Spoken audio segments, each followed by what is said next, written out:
What's up, guys? I was not going to bring you a video today, but I had to come back. Legends of Runeterra again released cards that I was not expecting. I was expecting more to start getting toward the point where they're going to start showcasing the Noxus and Targon champion, but instead, they sprinkled the other regions that aren't getting champions. They sprinkled some of those really spicy cards, just like they did yesterday with Freljord, Ionia, and Bilgewater. Well, today we have Demacia, Shadow Isles, and a few Targon cards. We have a couple extra landmarks again now, which is pretty spicy because it's obviously a new archetype, a card type since last expansion. So this is still relatively new to us. We're seeing what landmarks can really do here.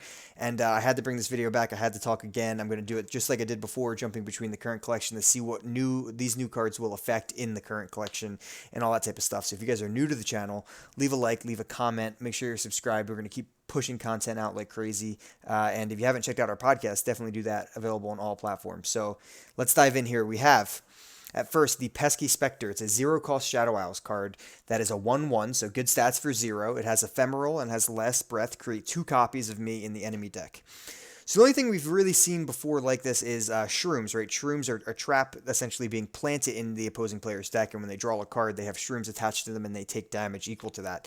But this is physically altering your opponent's deck by placing this, relatively crappy card in your opponent's deck, weakening their card draw. That's pretty good. The other thing that I can really think of is like Go Hard currently that's shuffling extra cards into your own deck. Obviously, there's like counterfeit copies and some other cards from P and Z before, but this is an interesting way to dilute a deck, right? For Go Hard, you're trying to maximize how many of those you actually have in your deck so you can just keep spamming that. But this is a way to dilute an opposing player's deck. It's got a 1/1, it's ephemeral, it helps level up Hecarim if you just need an ephemeral attacker. It's interesting. I mean, this gets added into Warden's Prey pool of possible units that cost 3 or less that have Last Breath, so Warden's Prey could summon this, and it could really affect some games if, that you get it from that and you dilute your opponent's draws. I mean, it's pretty powerful. It has a very interesting effect where if you're diluting your opponent's deck, eventually they're going to play this, and they're going to dilute your deck back. You're going to get into a really weird match of, comes down to drawing. I don't think this card is going to see very much competitive play, if any competitive play, but it's still a very hilarious card, and I like where they're going with Shadow Isles with this one. It's just, something that adds some flavor to that region other than just being an amazing region, but very interesting. The second Shadow Isles card, however, is pretty dang interesting and maybe even viable. It's a 2-drop 2/2 with Nightfall. It has 3 keywords, which is Can't Block, Fearsome, and Ephemeral, and it has Nightfall, create a copy of me in hand.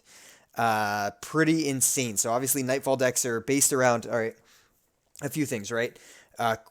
Quick attacking and getting into combat fast, but they really abuse Fearsome, and sometimes Nocturne can be annoying to level up, but since this thing will essentially, you can play this as your second card for the turn, you'll get another copy of it in hand, and then you can play it again, and so on until you run out of mana. It's a really good value later in the game, because you can essentially just play, if you have 10 mana, and you spend some spell mana first, you could technically play 5 of these, right? To fill your board up with at least something from one card, which is interesting. Obviously, it can't block. It has no defensive value. But Fearsome is pretty solid in terms of getting damage through. Ephemeral helps level up Hecarim, so it has some room there to be played. And it is a Nightfall unit that can only attack. It can't block, which really helps level up Nocturne. Nocturne sometimes can struggle to level up. You need to attack with various Nightfall units. This is another option for that. I'm going to jump into the collection real quick, just so we can take a peek at a few of these cards, because this is pretty interesting. So let's go to Shadow Isles. I mean, like I just said, Nocturne, right? He levels up based on when Nightfall allies attack. That's one way to level him up. Same with Hecarim, and sometimes they can both be annoying. That guy helps them both level up. It's also interesting to note that, that is the character, it looks like, from Stalking Shadows, which is pretty funny. It's this little gremlin thing, but does that possibly mean that Encroaching Shadows has some viability? I mean, it's also the unit here. I mean, you could grant all allies in deck and hand +2/+2. It's already ephemeral, and you could really start pushing damage through with that. It's interesting. It's definitely interesting. I think, like I said, it has a lot of value later in the game, because even if you draw it late, it can be 3-4 of itself, right? So it's a pretty solid Nightfall card in that deck alone, just because you can really get some value out of it. I don't know. I'm moderately impressed with this. like I said, Shadow Isles has a ton of power cards already. They're really, really strong region. I'm really happy we get some kind of funny and out there things. Even though this might be viable and solid, just happy to see something that's kind of weird and funny in this region. So I'm a big fan of both these cards. We'll definitely be deck building with both of them for some giggles. So pretty cool stuff. Next, we got 2 Demacia cards. So here in the previous video, I messed up. I said it was the first for all your landmarks. I totally forgot about Howling Abyss because no one plays it. But the Grand Plaza here is the first Demacian landmark, I think. It is when an ally is summoned, give it +1/+1 and Challenger just for this round, and it costs 3. So, I mean, this is our 4th, I believe, 3-cost landmark this release cycle. So they're obviously putting a lot more landmarks than I expected, at least. But they're also putting a lot at the 3-cost mark. Landmarks are very interesting. You lose a lot of tempo when you play a landmark. So you drop a landmark, you don't play a unit that round, and you need to make up the value from that, right? Same thing with Vaults of Helia. It costs 5. You play that, it needs to do something, and they don't really do anything until the following turn anyway, but you do lose tempo, so you have to make up in that tempo. This one, to me, is super interesting, though, because it actually has a decent amount of viability. I mean, I'm an Undying, diehard. I love Undying so much, that deck. Giving those Challenger is pretty insane, right? If you have a way to kill your Undying during your opponent's turn, and then it passes your turn, they get resummoned, they would then have essentially +1/+1 in Challenger. Pretty nuts, right? You can just jam, obviously. Undying with Challenger when people use Unguard or when they use Vulnerable and Bilgewater is a super strong combo. It's pretty insane. Using this with Scouts might even be better, right? So Scouts struggle because they attack the first time. If they have a big enough blocker, you can't even get the second attack. But with Scouts, if giving them +1/+1 so they can survive a little bit more, but also giving them Challenger is really nice because you can essentially send out a unit, pick what you want to trade with, and then send that unit again. That's pretty interesting. And then the other thing that's interesting to me is, elites like getting Garen to strike twice, or Shyvana, because she's on curve, and when she attacks, she gets bigger and bigger. So again, this has a little bit of a problem where at least it gets the +1/+1 defensively, but the fact that it gives them that, but Challenger obviously will have a huge impact offensively. Now, again, it's in Demacia, so there is rallying capabilities. But I want to highlight 1 or 2 cards as we jump over here, because there are some that interest me that haven't seen a lot of play previously that could be interesting. Obviously, you have cards like Grizzled Ranger, giving that +1/+1 so it can trade with a 4-attack thing, and then you still get a bear after it dies after the scout attack. And the bear will get +1/+1 and Challenger as well. I mean, chef's kiss. That's insane, right? On turn 3, if your turn 4 is play Grizzled, he's a 4/2. He attacks with Challenger, kills something. The bear comes out. The bear is a freaking 4/5 with Challenger on the turn. Crazy value. So that's massive. But this guy really interests me, the Green Fang Warden. We haven't seen him in a while, and he's a 3-drop 2/2 with Scout, but he has Barrier. And Barrier hasn't been good on him, other than the fact that they normally just take the damage. But with Challenger, very interesting. I know he's in the same slot drop as a 3-cost landmark, but still a very interesting card because essentially you can play him. He'll be a 3/3 with Barrier. He'll freely trade into something, and then he can attack again after the fact with Challenger as a 3/3 again. So the trade potential there is massive. And obviously there are a lot more cards that are really, really solid with this. There's a ton. I think any of the Scout stuff is super interesting to me, but there is a ton, and then if you can rally on top of it, you can get a ton of value from that card. So I really like this landmark. I think it's super interesting, and I'm happy Demacia has a pretty interesting, cool landmark instead of something super generic, even though this fits their theme, right? It's just units battling. It fits that theme, but it just adds a lot of flavor and possibilities there. We then have an 8-cost Captain Eureka. Now, 8 costs in general, you got to be really important when you're an 8 cost, right? All the other 8 costs you can compare to are Mind Splitter, Captain Farron, Tiana Crown Guard, right? There are massive 8-drop units that do something huge. So right away, I'm thinking, all right, this has to be something pretty massive. They give the Elite tag, which is moderately important because there is a lot of things that play with Elites. And she has Spell Shield and a skill that is play, capture a unit or a landmark. So this is Demacia's landmark removal card, and it essentially is a unit that will capture a landmark underneath of her, which is insane, right? Capturing a landmark is like mind-blowing. It's such a weird mechanic, but it will capture a place underneath or a unit, which is super strong. And the fact that it's capturing a unit underneath a unit that is going to have Spell Shield is super good. I mean, the stats on this are pretty weak. 6/6, yeah, not great, but that effect is very powerful. Capturing something and then having a unit that's protected from removal with Spell Shield, or at least some removal, is super strong. Now, the big thing is that she doesn't have any game-finishing power. Like when I mentioned Captain Farron, he gives you 3 decimates, helps you finish a game. Tiana rallies. helps you finish a game. Infinite Mind Splitter either stalls or offensively helps you finish a game because two other things can't block. This has some in that sense where if you capture their big unit, hide underneath you, now they have less blockers. Yes, to a degree, but not nearly as much as a rally or a 3 decimates or anything like that. So I do have some slight quarrels and problems that I'm not sure of her competitive viability, and I don't see a current deck that would fit her. But I like that they're adding more of the capture material into Demacia. I think it's a cool mechanic that we got a decent more amount of with Tom Kench and all in this set. But she's a really interesting card, and there might be a deck somewhere down the line where Demacia is trying to stall. There's just probably better ways to stall, but in certain matchups, this is going to be very powerful. I think this card's completely busted in Expedition, though. I will say that. In Expedition, insanity. All right, so let's move on to, that's all of Demacia. Let's move on to Targon here. And although those Demacian cards and Shadow cards are extremely fun, so I'm very excited for them.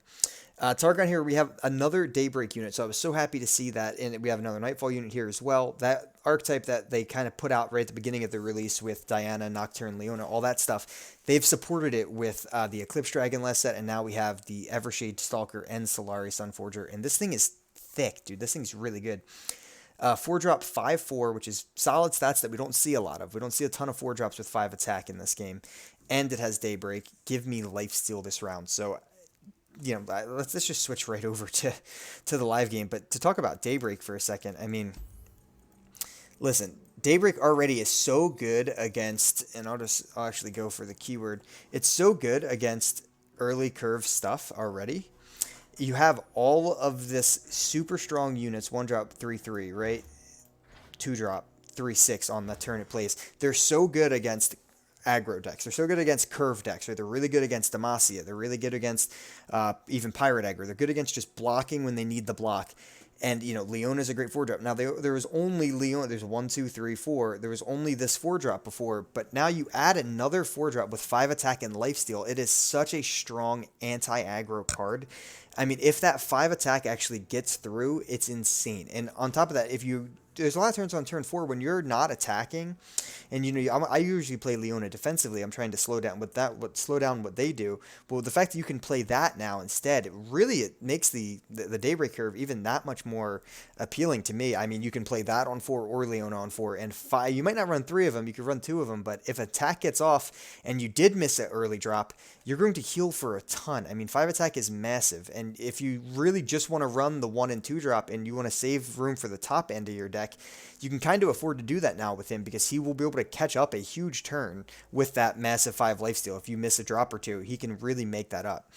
I'm very excited for this card. I think this card's awesome, and again, I'm just overall very happy that they're adding more Daybreak love because it's one of my favorite archetypes. It's very simple, but it does what it does very well, and it's just, I mean, aesthetically amazing looking. Let's skip Moonlight Affliction. I'm going to go on a little rant for this one. So let's go to the Targon's Peak. This one's a pretty insane landmark from Targon. So it's Targon's second landmark. They have the Springs. Now they have a 5-cost round start. Reduce the cost of a random card in each player's hand to 0 this round. I mean, this is crazy, right? This is a ton of RNG here. So essentially at the beginning of the round, both you and your opponent will have a card randomly picked from your hand that is reduced to 0. This could be your Aurelian Soul. This could be their Captain Farron. This could be their Mushroom Cloud. This could be their something simple. It could be your 1-drop. It could be your Spacey Sketcher. There's so much going on here. Again, the Howling Abyss was the same way. Everyone thought it was going to break the game because of how crazy it is, and I've maybe played against it competitively, maybe twice, and it's not a bad card. It's decent. It's gotten some good use, and I've played it against it. It's really good in Singleton and in Expedition, but competitively, not that great. This thing has so much RNG going for it, but it is in a region that has divergent paths, so it does have the ability to, search out and tutor this card. And then if you really build your deck with all high cost units, yes. I just don't think we're there yet where this will be a competitive deck enough because, again, you're helping your opponent to a degree, but you don't even know if you're going to help yourself depending on what you're reduced to 0. And if your deck is built so it's all 6 or 7s, yes, that's crazy. Yes, you could ramp to this point on turn 3 with catalysts and things and then try to get A-Soul out on turn 5. Like, there's a dream to get A-Soul out on turn 5 or 6, but like, the amount of times that will realistically happen in a competitive environment is very low in my opinion, so I don't have a ton of fear about Targon's Peak in general. Very fun card, though. Very fun card. Moonlight Affliction, I'm terrified of. Moonlight Affliction to me is the best card that we've seen so far printed, and it's a little hot topic. Some people don't think it's that great. I think it's absurd. So it's a 5-cost burst spell, so you can play it at instant speed. Its first ability is silence 2 enemy units this round. That's nothing. That doesn't bother me at all. It's a hush for 5, but can hit 2 different things. That's not going to matter that many times. It's actually going to be if you're playing it for that reason, it's going to be worse than hush most of the time, because most of the time you're playing hush after they play something and then they react with something. Simultaneously silencing 2 things is okay, but it's not the big thing. The huge thing here is the Nightfall. They can't block this round. I think that's insanity. So yes, it has Nightfall, so you have to have played a card first. That's fine. Now, that can be done in a environment where you have a, burst speed card that you can play first as you can open attack, right? So obviously, if you could just play this and instantly 2 things can't block, as soon as your turn gets pesty, you're offensively, and you just attack crazy amounts of damage, that's absurd. Well, you do have to play something first because it's the Nightfall effect, but this is in the same region as Gems. So, even if it's turn 3, you have 3 mana banked. Obviously, it's not going to be a big attack, but you get the point. It's very low mana for this huge of an effect. So, realistically, you're going to do it in a late turn, spend 1 mana on a gem on yourself, and then you spend 5 to choose their 2 biggest things they can't block. You attack, massive damage. Add that just to the Nightfall deck itself, a Nightfall deck which is running all of a bunch of fearsome units. Well, I used a bunch of skitterers. I couldn't get 2 of their units down below 3 attack. Well, I have Nightfall activated. I'll use this. The 2 things that could block now can't. Here's my big attack. Just another way that Nightfall decks will be able to get around blockers. Add this to a Leona style deck. All right, well, I leveled Leona. I play a 1 or 2 or 3 drop unit. I stun their biggest thing. They play something else. I burst speed, instantly make 2 of their things not be able to block, and send out a full attack. That's scary. That's a lot of damage. That's a lot of ways to stun. I mean, this isn't technically a stun, but it's still a lot of ways to keep things out of combat as you get damage through. It's an insane card. Then the last example I'll go with is, say, Draven Darius in an Overwhelm style deck. Well, you have Darius. He has axes. You start your turn. It's your open attack. You discard an axe to discard something else. You give someone plus attack. You lock out 2 of their blockers. You send this massive Overwhelm board with a ton of damage. And now they can't even put their blockers in front of it, and you just deal tons of damage. This card scares me. Some people aren't thinking it's going to be that great. I 100% agree that we need to play with it first. It's got weird play patterns. Anything with Nightfall has weird play patterns. No one exactly had Nightfall pinned down before it came out. So we do need to get this hands-on first and really try to test it out. But in general, I gave you 3 deck examples that this could absolutely cause terror in, and we'll definitely be seeing at least as a 2 of. And again, it doesn't really have anything defensively. It is a one-sided card. Silencing 2 things defensively has some effect, right? Silencing 2 elusive things, silencing 2 things with Overwhelm has some defensive effect, but the Nightfall has nothing defensively. But its offensive swing is, I think, incredible, and I think this card is very scary, and we could see some very toxic lines of gameplay with this. We'll have to see, though. We got to play the game first. We got to play with it. Guys, that is the 7 cards we got today, and switch over to this. And I just want to say, guys, thank you for all the support on the channel. We've really appreciated that. We've been trying to ramp up the content, make new thumbnails, new everything, trying to make everything look fresh and clean. Trying to get some merch up as well, so we're trying to get that going. If you guys lasted this long, leave a like, leave a comment. Thank you for watching the whole video. It really helps us. We're just trying to get as much right as possible to start. So I appreciate you guys. Until next time.